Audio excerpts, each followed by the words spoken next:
Boa noite, nós queremos dizer da alegria de contar com você aqui essa noite, no nosso programa Papo no Altar. Nós estamos começando mais um encontro, seja bem-vindo, bem-vinda.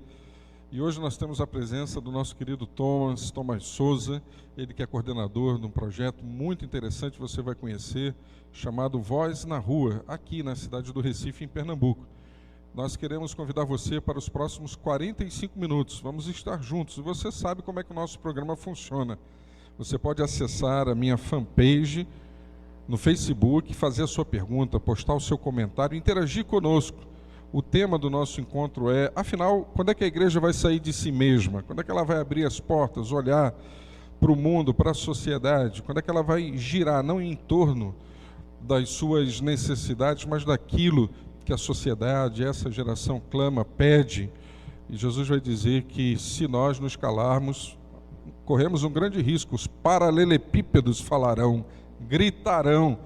E eu vejo que nós estamos vivendo esse momento. Há muito grito pelas ruas da cidade. E a pergunta que nós devemos fazer é: o que nós estamos pensando e fazendo nesse compromisso de uma missão que transforma o ser humano por completo? Queria dar as boas-vindas então a Thomas.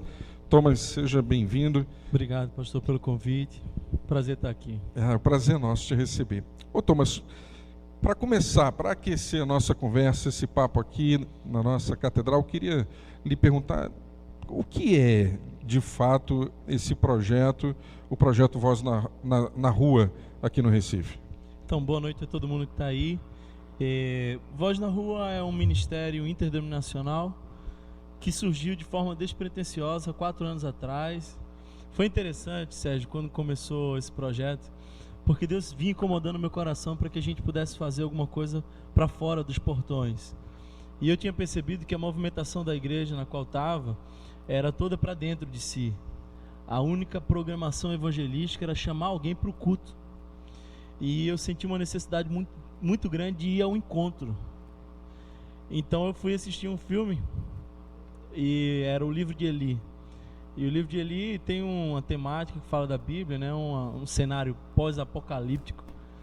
E eu decidi então doar algumas Bíblias ali e falar para algumas pessoas do que fala a respeito das Escrituras. E a gente conseguiu 500 Bíblias, doamos as 500 Bíblias, e isso causou um impacto na cidade, na vida de alguns jovens que decidiram continuar conosco e fazer alguma coisa diferente. E daí a gente foi para a rua para trabalhar com prostitutas, travestis, pessoas que trabalham com o corpo, profissionais do sexo em geral. E foi uma experiência muito interessante para nós. Nós não tínhamos experiência nenhuma quando começamos. E Deus foi abençoando, mandando gente boa, e a gente foi aprendendo no caminho. E o Voz foi, acima de tudo, um refúgio para quem queria conhecer um pouco mais do Evangelho. As pessoas se interessaram por aquela mensagem simples, pregada de forma apaixonada e ousada. E eu abri as portas da minha casa para receber e discipular algumas pessoas, em geral pessoas muito machucadas, pessoas que teriam alguns problemas que dificilmente seriam tratados em algumas instituições, homossexuais, pessoas extremamente depressivas e machucadas, enfim.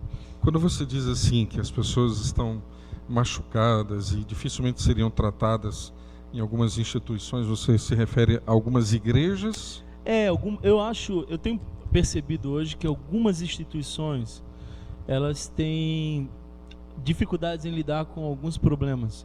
Por exemplo, principalmente da área da sexualidade. Então, muitos homossexuais são machucados, muitos homossexuais saem. E outras pessoas de outras ordens também, até pessoas mesmo que queriam se envolver com missões e sentiam essa necessidade, então continuavam nas suas comunidades e trabalhavam conosco, já que nosso ministério não tem pretensão de ser uma comunidade local, mas de levar a mensagem do Evangelho a outras pessoas. E aí esse fenômeno foi crescendo. Já não coube mais no meu apartamento, a gente correu para um outro lugar e depois para uma casa. E hoje já estamos no 4º lugar e procurando o 5º. Deus tem abençoado a gente, graças a Deus. Eu tenho uma equipe muito boa que trabalha comigo. Eu louvo a Deus porque Deus tem mandado pessoas muito capacitadas. E eu não caminho só. Deus tem nos abençoado. Temos a parceria de algumas igrejas. Temos o carinho e o apoio de alguns pastores que nos orientam, que nos aconselham. E aí hoje Deus já nos deu o privilégio de estar dentro da FUNASE, que é a antiga FEBEM, a unidade socioeducativa para trabalhar com adolescentes em conflito com a lei. E nós temos também um trabalho com pessoas que estão viciadas em crack.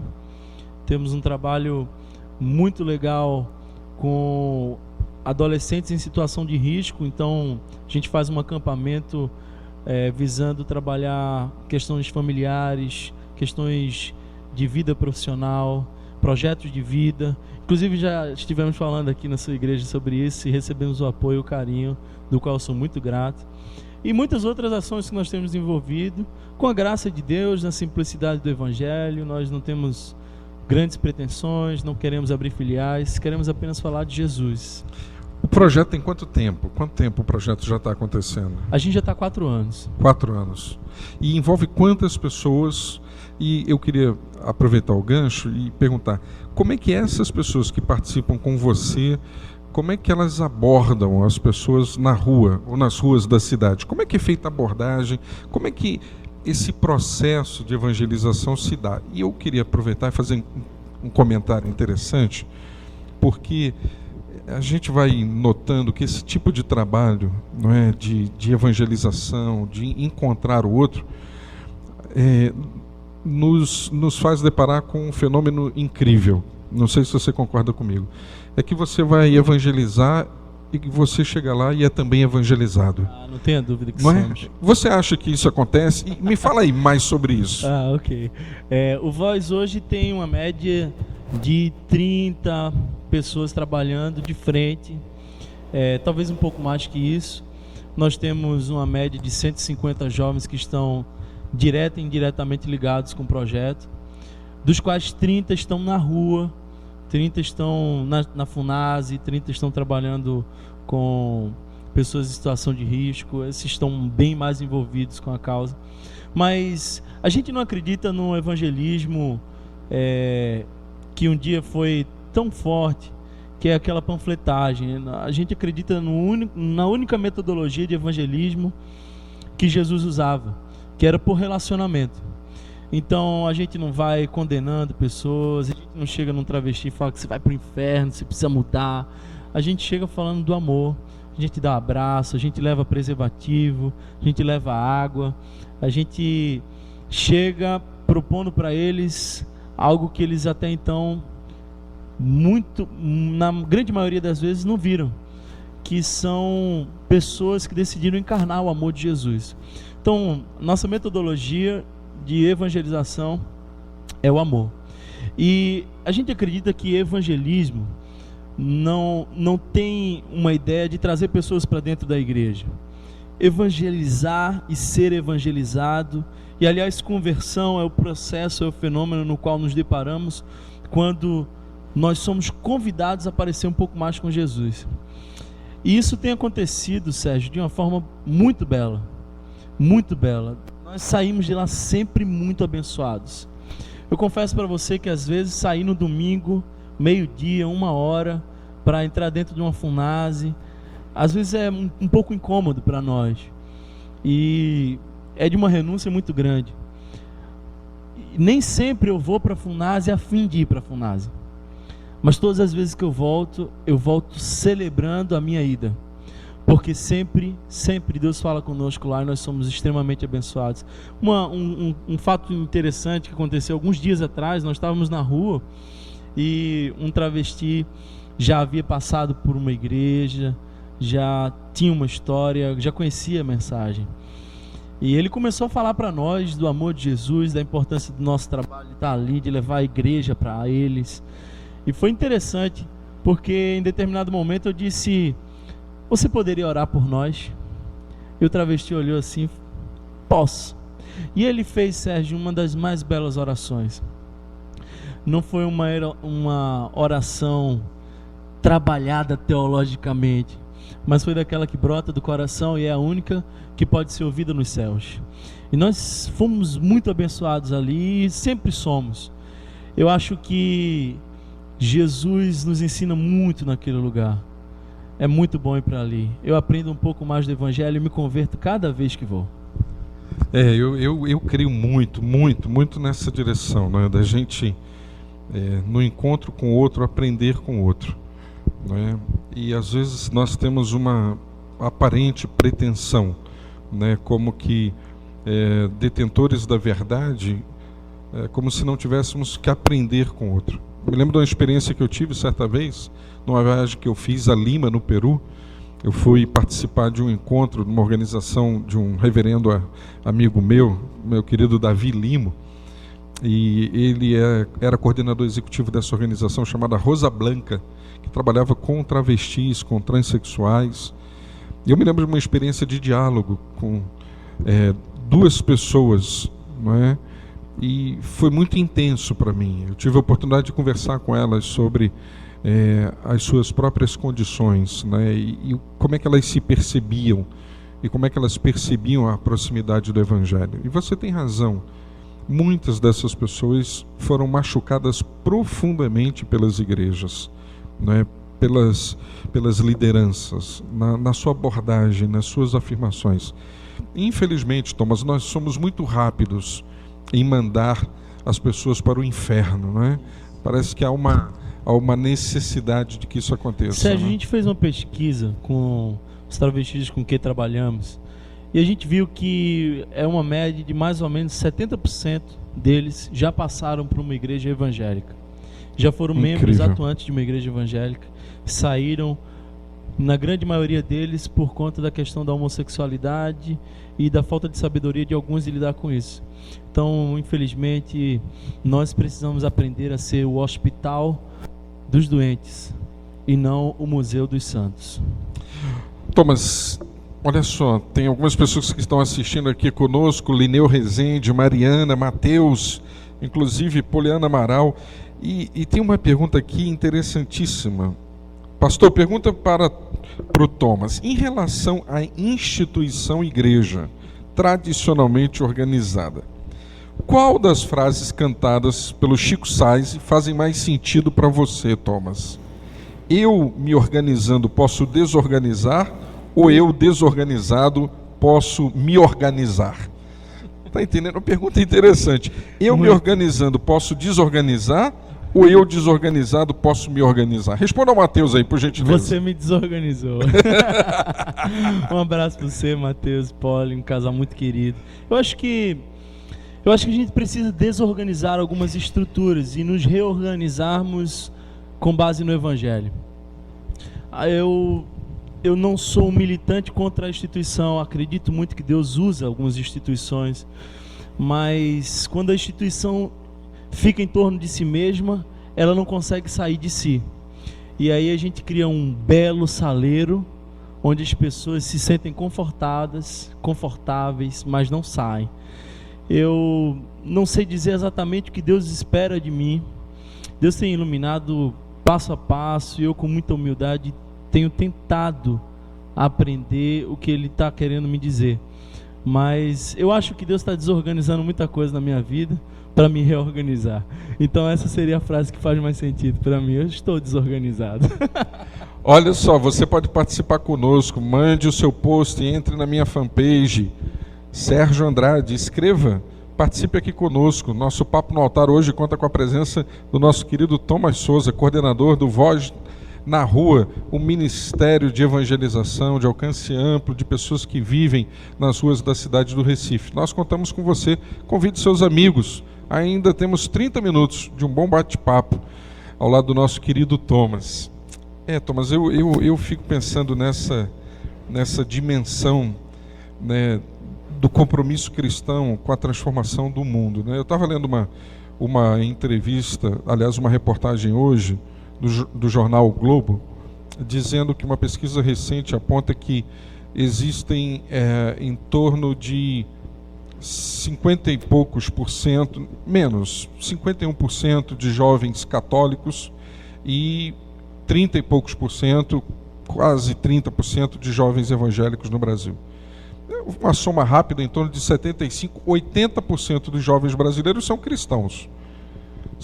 Sejam eles católicos romanos ou protestantes e evangélicos, e a partir daí pentecostais, neopentecostais. O fato é que, se você somar esses números, todos eles e elas são seguidores de Jesus, não é verdade? se você olha da perspectiva do cristianismo. Você, Thomas, olhando para esse número, né, que é um número alto, como é que você percebe a participação da juventude cristã brasileira na transformação do nosso país, levando em consideração, obviamente, os valores do reino, né, e tendo como paradigma, como você disse, Jesus, ele que é o nosso referencial, né, o nosso mestre, nas palavras e, sobretudo, nas atitudes. Como é que você percebe? Que leitura você faz da juventude cristã brasileira? É interessante que você cita alguns números, Sérgio, e nós nos orgulhamos, principalmente os evangélicos se orgulham muito dos números. Crescemos a cada dia, e eu não entendo se nós dizemos seguir Jesus e crescemos a cada dia, por que os números da violência não diminuem? Por que os índices de fome, de miséria e outras coisas as quais Jesus combateria, por que isso não diminui? Então, o que eu percebo é que nós somos muitos, porém nós não cumprimos, ou pelo menos não cumprimos totalmente a função que o Evangelho deveria ter. Eu acho que nós temos um compromisso social, nós devemos levar também transformação social, e eu acho que essa é uma questão que deixa muito a desejar. Eu tenho avaliado o Evangelho no Brasil como tendo 1 quilômetro de extensão e 1 centímetro de profundidade, e eu atribuo também a nossa juventude cristã. Eu acho que ela é pouco eficiente no que faz e faz muito pouco, porque não tem profundidade, não tem muito conhecimento. A gente consegue encher shows gospel milionários, mas a gente sabe muito pouco das Escrituras. A gente vive hoje na moda gospel, mas a gente caminha muito pouco com Jesus, e eu quero me incluir também nesse dado. E o nosso grande desafio para a juventude é que nós possamos despertar. E eu acho que nós necessitamos de um despertamento espiritual nas igrejas, na nossa juventude como um todo. Porque se em vez de fazermos uma marcha, que na verdade, na minha opinião, não é uma marcha, é uma micareta gospel, lá você sai lá, todo mundo, sai os trios, porque marcha tem uma consciência política, marcha se marcha por um motivo. Imagina se todo mundo que sai ali atrás daqueles trios, na nossa juventude, parasse com consciência e fosse literalmente ao encontro do próximo. Acho que nós teríamos um avivamento belíssimo. Então acho que há uma necessidade de a juventude se despertar. Eu sei que algumas pessoas não gostam desse tipo de comparação, mas eu concordo com você. Eu acho que a Marcha para Jesus é quase um carnaval evangélico, não é? No sentido de festejo, de celebração. E eu quero dizer que eu não sou contra as celebrações populares, valorização da cultura, pelo contrário. Eu também não. Mas, assim, é como que uma contrapartida. Eu me lembro que aqui em Recife, inclusive, né, havia promovido por algumas igrejas um encontro quase que carnavalesco, alternativo, mas que, do ponto de vista da contribuição, para fora, como disse você, a proposta era para dentro, não era para fora, né? Ou seja, como é que nós, como igreja, podemos construir aquilo que a gente diz, né? Cremos nisso, haverá um novo céu e uma nova terra, né? E a gente acha assim, pelo menos eu entendo do ponto de vista bíblico, né? Não achamos, cremos nisso, né? Novo céu e nova terra, essa utopia no sentido de sonho, de desejo que se realizará em Cristo, né? Nós estamos hoje apontando para o futuro. Como é que isso se manifesta, né? A igreja dentro da igreja ou dentro dos seus templos? Sérgio, você estava falando uma coisa antes que eu esqueça, me chamou a atenção.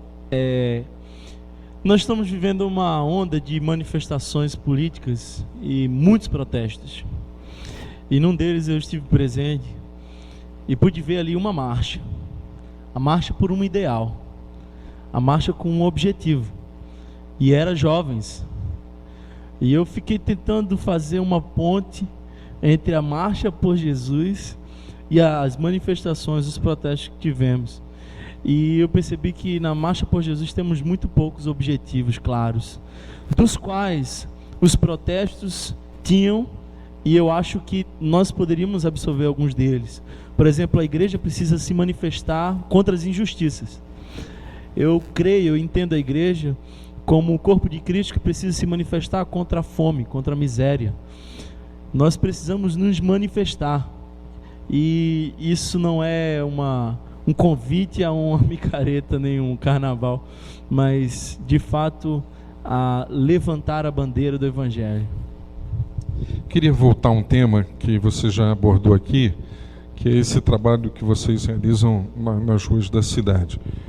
Na verdade, eu queria fazer uma pergunta que talvez pudesse ampliar mais a sua abordagem. Vocês desenvolvem um trabalho de assistência, de evangelização.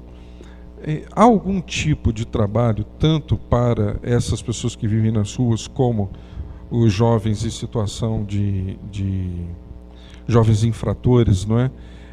Há algum trabalho no sentido de ajudá-los, né, de apoiá-los, palavra essa, na garantia dos seus direitos? Eu vou fazer a seguinte consideração. Muita gente, não é, tem dificuldade de entender isso, ao meu ver, nas igrejas. E eu vou falar das igrejas evangélicas, né? Por exemplo, você faz um trabalho com pessoas homossexuais, não é? E busca apoiá-las a defender os seus direitos. Por exemplo, um direito fundamental, o direito à vida. E a gente sabe que pessoas homossexuais são agredidas nesse país, são violentadas. A homofobia é uma realidade, a gente não pode esquecer isso, né? Então, essa pessoa, esse homem e mulher, tem o seu direito como cidadão e cidadã. E no Brasil, aliás, não apenas no Brasil, mas historicamente, a sociedade, qualquer que seja o segmento, para conseguir alcançar aquilo que deve ser alcançado, tem que se lutar por, né? Ou seja, a luta por garantir direitos. É incrível. O direito está dado, mas vou dar um exemplo. Você vai e compra um eletrodoméstico, né, quer trocar. Às vezes o cara não troca. Aí você tem que chegar na loja e quase que lutar pelo direito para você ter esse material de volta. Não é verdade? Não, eu vou para o PROCON, vai para a Justiça. Então a minha pergunta é, tanto em relação aos jovens, por exemplo, existem denúncias, e não apenas denúncias, nós vemos como fatos nessas casas de apoio, né, o CASEM, né, condições de violência também, de abuso. Às vezes nós ouvimos e lemos no jornal também a maneira como os adolescentes são tratados. Vocês cuidam desses aspectos? Vocês lidam com isso ou não? Isso não tem nada a ver com a gente, nossa área é a alma. Não, eu não sou pastor de almas, almas penadas. Não, a gente tem uma necessidade muito grande. Inclusive, essa semana eu estive conversando com duas pessoas, que são dois advogados do grupo, e eles estão se propondo a prestar serviços e a nos ajudar na busca da garantia dos direitos, não só dos adolescentes, mas também dos profissionais do sexo, entre outros muitos que nós ajudamos. Nós não temos ainda um projeto sistematizado, nós não temos ainda um grupo cujo objetivo seja apenas esse, mas nós temos uma grande preocupação e reconhecemos a relevância desse trabalho. E nós temos nos esforçado para estruturar alguma coisa em prol de defender os direitos desses que temos trabalhado. Eu diria, inclusive, marginalizados por muitos na sociedade. Pronto, vou pegar o gancho aqui com essa frase final, marginalizados por muitos na sociedade.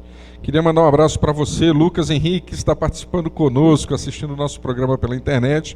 Queria mandar um abraço também para você, Eduardo Maia, que também participa conosco. Inclusive, Lucas e Eduardo fizeram duas postagens aqui, eu vou ler para provocar o nosso entrevistado da noite. Queria dizer que você participa conosco desse programa Papo no Altar, direto, ao vivo, da Catedral Anglicana da Santíssima Trindade, aqui no Recife. Eu vou aproveitar essa fala para fazer uma propaganda, na verdade, para oferecer a você que nos assiste, receber gratuitamente um exemplar, O Jeito de Ser Anglicano. O que a nossa igreja pensa, como é que nós olhamos para a Bíblia, para a tradição, para a razão, para a sociedade. Você pode conhecer mais sobre a nossa igreja. E essa proposta não é para que você se transforme em anglicano, não. É para que você possa refletir sobre as formas, os jeitos de ser igreja, e que você possa encontrar um caminho, uma comunidade que seja para expressar a fé no Senhor Jesus e, sobretudo, para servir as pessoas e esta geração. Para você receber esse exemplar gratuitamente, basta entrar novamente na minha fanpage, mandar o seu endereço, dizer: eu quero receber o jeito de ser anglicano. Tá bom? Eu espero o seu contato. Lucas, você disse aqui, é isso aí, Thomas, despertamento espiritual para a juventude cristã, para entender o evangelho que se faz nas ruas. Valeu. E como é que se faz um evangelho nas ruas? Essa é a primeira pergunta. Como é que se faz um evangelho nas ruas? Como não se faz um evangelho nas ruas? Opa, vamos lá. Como é que se pode pregar o evangelho e ele não invadir as ruas, os apartamentos, as casas, onde e como você pode pregar um evangelho que não vá a qualquer lugar? Eu acho que esse é o tema da nossa proposta, da nossa conversa, e infelizmente é a realidade de muitas igrejas. O evangelho fica só dentro dessas paredes, e ele tem que ir. Aliás, a rua foi o grande púlpito de Jesus.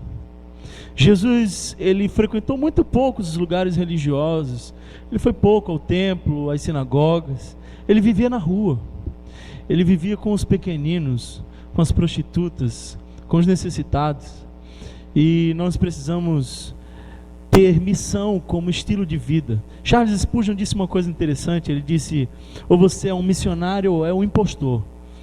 E acho que tem muitos impostores que precisam ser despertados para tornar-se missionários. Como ir na rua? Não sei te dizer como ir na rua. Eu sei que eu fui parar lá e eu não quero mais sair desse lugar. Rapaz, eu vou dizer uma coisa. Na verdade, no tempo de Jesus, havia uma enorme possibilidade de você encontrá-lo onde a sinagoga não estava.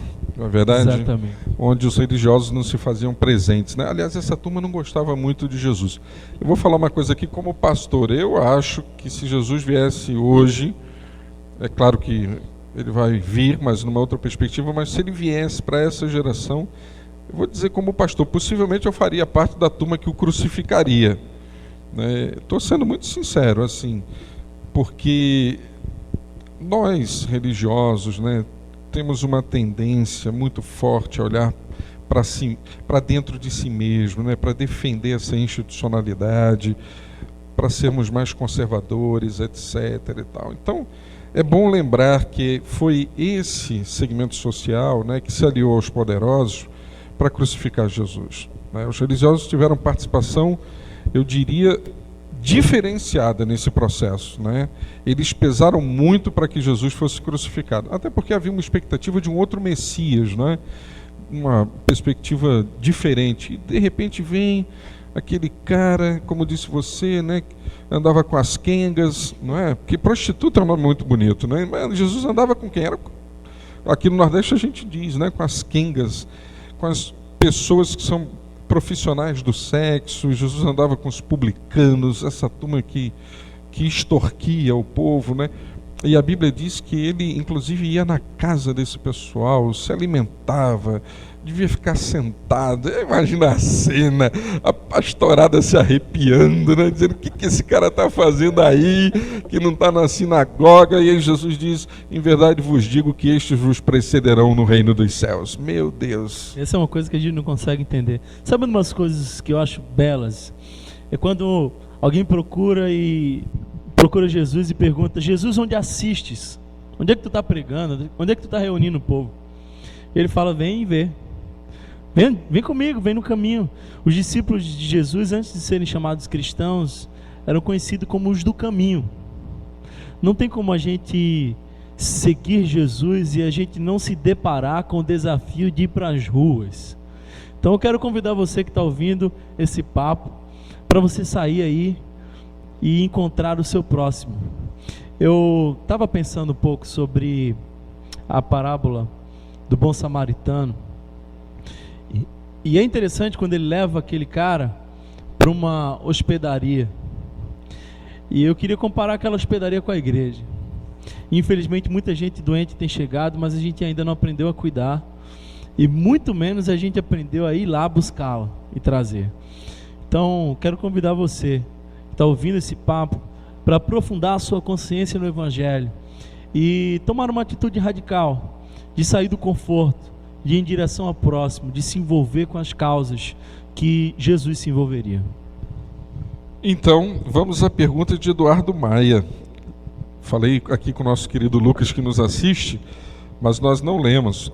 Eduardo Maia diz assim: ainda que eu concorde e reconheça que as igrejas cristãs sejam hospitais, não posso deixar de exigir, entre aspas, de requerer, que sejam também encorajadoras dos rompimentos de tudo aquilo que gera broncas, pecados ou outros nomes que queiramos dar.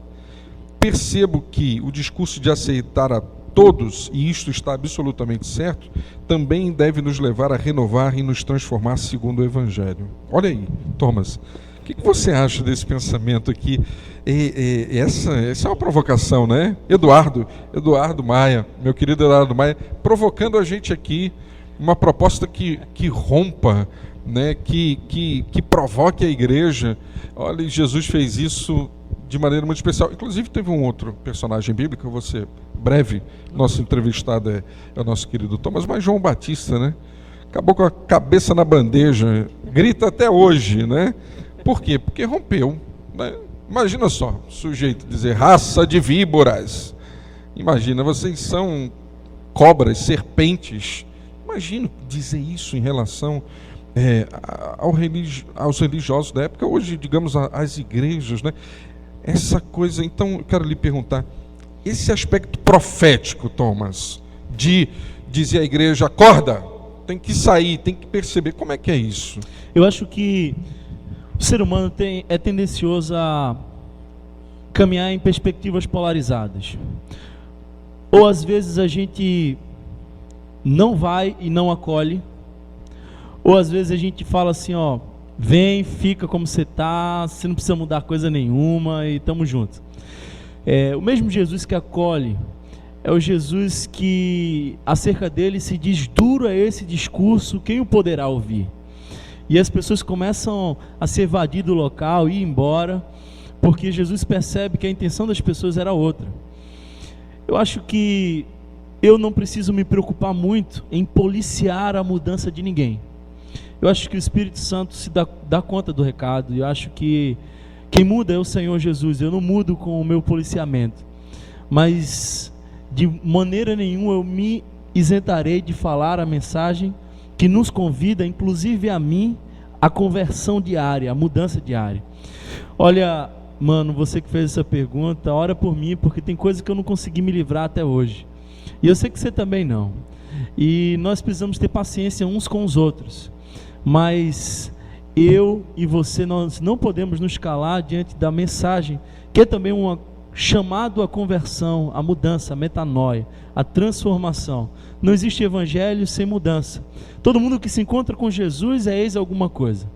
Não precisa ser ex-drogado, não precisa ser ex-prostituta, pode ser ex-vazio, ex-depressivo, ex-infeliz, mas quem se encontra com Jesus precisa mudar alguma coisa. Eu concordo com você, nós não pregamos o evangelho gelatina, mas a gente precisa cumprir a missão de acolher e pregar a palavra da transformação. Thomas, você me fez lembrar de Santo Agostinho. Santo Agostinho certa vez escreveu dizendo nas suas confissões: Senhor, eu não sei se eu durmo ou se eu fico acordado, porque se eu durmo eu sonho com as mulheres, e se estou acordado eu desejo as mulheres. É incrível isso, é muito legal isso. Só me faz lembrar do apóstolo Paulo, né? Ele diz, olha, o bem que eu quero fazer não faço, o mal que eu não quero eu acabo fazendo. Diz, há uma luta interna, dentro de mim há um alvoroço. E aí eu acho lindo quando Paulo diz assim, quem me livrará dessa condição? Aí ele diz, graças a Deus, porém, por Jesus Cristo nosso Senhor. Eu acho interessante quando Jesus encontra aquela mulher, pega em flagrante, adultério, e ele traz o pecado ao nível da consciência e não do ato, e todo mundo vai embora. E ele acolhe ela de uma forma, dizendo assim: nem eu te condeno. Mas ele dá uma palavra também, dizendo assim: vá e não peque mais. Ele diz: eu não te condeno, eu te acolho, mas vai e não peque mais. E eu acho que não são antíteses, eu acho que não se exclui. Eu acho que nós precisamos pregar o evangelho como Jesus pregava: eu não te condeno, mas vá em paz e não peques mais. Olha aí, tá vendo? Você fica provocando a gente, né, com essa conversa bonita. E é interessante, porque quando a gente ouve essa palavra de Jesus, vai e não peques mais, eu costumo, quando eu prego nesse texto, eu termino dizendo que essa frase de Jesus para essa mulher é assim: vai e aprenda que existem outras formas de amar. Vai e descubra que você tem dignidade, que você tem valor. Vai e descubra que teu corpo, ele está ligado ao teu coração, à tua alma, não é? Eu não acho que Jesus tinha perspectiva, quem sou eu para dizer isso, né? Que ousadia, mas de dizer assim: minha filha, você nunca mais vai errar. Não, ele está focando, dizendo assim: existem outras formas de se relacionar com você, com o outro, né? Com a sua sexualidade e o sexo, não é verdade? Uma cena que quase a gente nunca pensa. Obrigado, Ari. Ari. Uma cena que quase a gente nunca pensa é essa mulher voltando para casa. Como que foi? Será que não chegou uma igreja lá perto? Porque ela foi perdoada por Jesus, mas como que as pessoas acolheram ela na volta para casa? Como foi no local onde descobriram ela? Porque o ladrão da cruz vai para o céu, mas morre na cruz. Só Jesus perdoa, meu irmão. Mas a sociedade... É verdade. Lamentavelmente é verdade.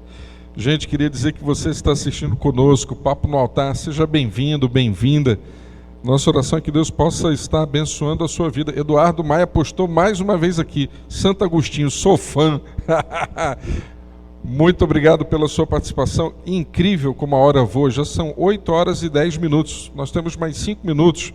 Estamos conversando com Thomas Souza, ele que é coordenador do projeto Voz na Rua. E queria dizer, Thomas, que é com imensa alegria que a gente recebe você aqui no nosso programa.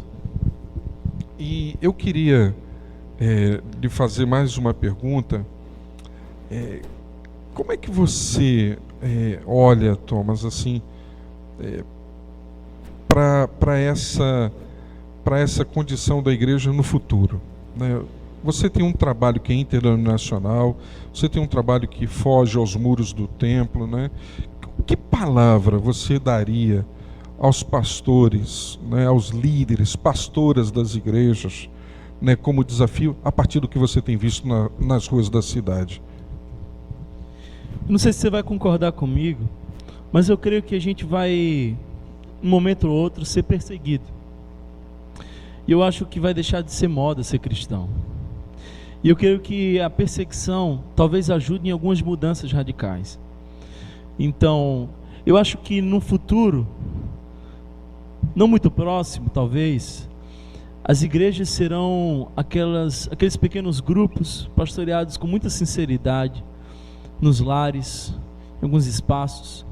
Eu acho que há uma tendência, particularmente eu acho que há uma tendência de que as denominações elas comecem a declinar no seu crescimento. Acredito que grupos e fenômenos grupais de diferentes formas vão crescer. Acredito numa igreja que vai se perdurar nos lares, nas casas, grupos pequenos.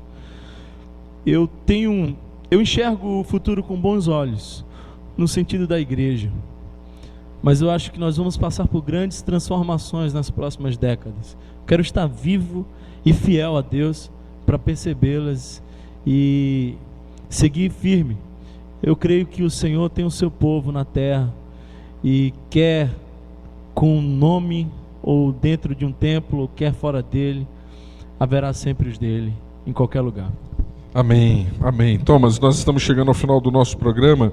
Queria convidar para você deixar algumas palavras finais para aqueles que participam conosco: Irenilda Lima, Eduardo Maia, Mariana, Lineu, Itabira, nosso querido Lucas, Sejam bem-vindos, bem-vindas. Queria convidar você a trazer essa palavra desafiadora para todo mundo que nos assiste. Queria agradecer o convite, pastorzão. Bom demais estar contigo, viu, cara? Viu que o tempo voou, cara? Impressionante. 45 minutos de conversa aqui, não é? No altar, tomando uma água, batendo um papo gostoso. E de repente, quando você olha, acabou o primeiro tempo. Não tem nem acréscimo. Pois é. Eu queria pedir para vocês que estão ouvindo esse programa, para que vocês orem por nosso grupo. Nós enfrentamos muitas dificuldades. Nós tentamos viver o Evangelho de forma simples e isso nos custa caro algumas vezes. Então ore por nós, interceda. Seus joelhos dobrados nos manterão de pé. Eu queria também falar para você, aliás, eu queria citar uma frase de Madre Teresa, uma das pessoas as quais eu mais admiro. E uma vez ela disse: as mãos que ajudam são mais sagradas que os lábios que oram. Então, nossa espiritualidade precisa ter frutos. Nós precisamos acolher, nós precisamos ir em direção ao próximo. Aliás, Dom Helder sabiamente disse: queres entrar na missão sagrada de amorizar o mundo, sai de ti mesmo em direção ao próximo. E eu acho que é isso que a gente precisa fazer, sair de nós mesmos em direção ao próximo. E esse encontro é belo, e esse encontro é maravilhoso. Nesse encontro há uma troca de aprendizado. Eu aprendo muito do Evangelho com travestis, prostitutas, com adolescentes infratores, com os meus irmãos. Eu tenho aprendido do Evangelho muito mais aí nas esquinas do que propriamente nos seminários. Eu quero te desafiar, em nome de Jesus, para que você saia, que se envolva, que seja um instrumento de Deus na sua casa, que você possa ser um instrumento de Deus no seu bairro, que possa levar Jesus e o Evangelho para a sua escola. Seja ousado, não ache que você não é capaz de fazer. Abra sua boca e você vai ver como Deus pode te usar. Então, nesse momento, fica o meu convite: vem e vê o Evangelho frutificando no caminho da graça. Aprofunde sua consciência no Evangelho e você vai ver que todos na mão do oleiro podem ser extremamente especiais e usados ousadamente no Senhor, porque não cabe a nós e nós não temos nada, somos apenas barro, mas na mão certa do oleiro. Amém, amém. Gente, obrigado por você ter participado conosco. Começamos às 19h30, já são 20h15. Eu queria então dizer a vocês que na próxima segunda-feira estaremos aqui, Papo no Altar. Sabe quem vai estar aqui comigo? Matheus Gueiros e Poliana Amaral. Uma apresentação linda, vamos conversar sobre música cristã de qualidade. Vamos falar como é que esse ministério nasce no coração das pessoas, como é que ele se dá, quais são os desafios. Vamos falar sobre profissionalização da música evangélica, quem ela serve. A Globo está aí com um projeto de apoio aos cantores evangélicos no Brasil. O que isso significa? O que está por trás disso? Quem ganha? O reino ou a própria Globo? Queremos convidar você para participar conosco a partir das 19h30. E olha, nós vamos ouvir Matheus e Poliana e depois eles vão, além de dialogar com a gente, vão cantar. E olha, altíssima qualidade, louvor, adoração de primeira para você que participa conosco. Muito obrigado pela sua presença. Esse é um programa promovido, patrocinado pela Catedral Anglicana da Santíssima Trindade. Estive aqui com o nosso querido Thomas Souza, coordenador desse projeto Voz na Rua, aqui no Recife. Missão para todas as pessoas, salvando corpo, coração, alma, mente, o ser como Deus fez. Assim que o Senhor abençoe você, abençoe a sua família, abençoe a sua semana. Muito obrigado. Segunda estaremos aqui, Papo no Altar.